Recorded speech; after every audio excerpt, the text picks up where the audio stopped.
Nagbabato ka ba? Good item ba yan? Pengi naman. Joke lang po.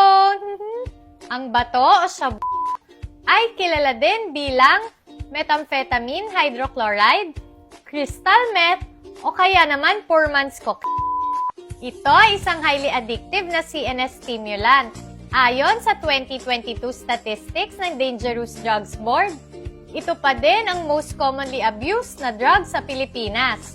Sunod ay yung cannabis at pangatlo naman yung MDMA o kilala bilang E. May 4 na common forms ito.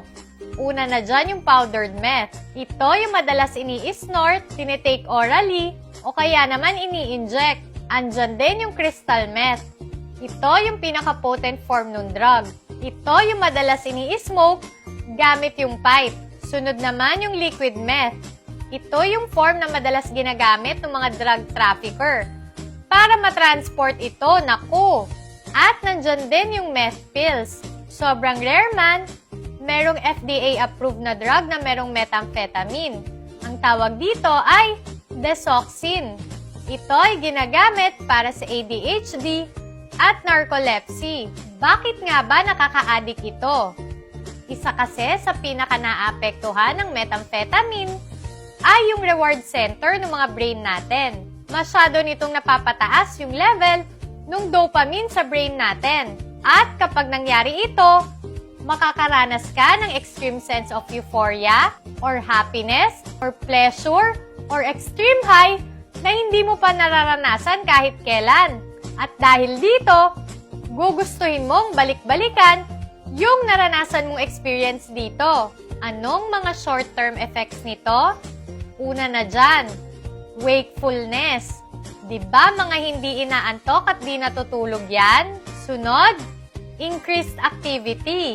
Pag mga sobrang sipag at hindi napapagod, maghinala ka na. Andyan din yung decreased appetite.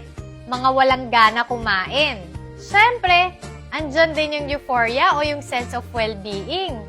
Nakakaranas sila ng extreme happiness o kaya naman parang sobrang confident nila. Makakaranas din ng increased heart rate, increased respiration, at hyperthermia o mataas na body temperature. Ito na.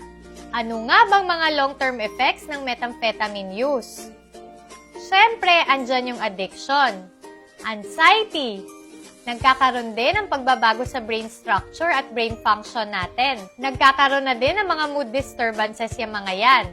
At pati sleep disorders. Andyan din yung heart problems, kidney problems, extreme weight loss, mga sobrang payat na. Nagkakaroon na din ng paranoia, hallucinations, aggressive behavior, meth bugs.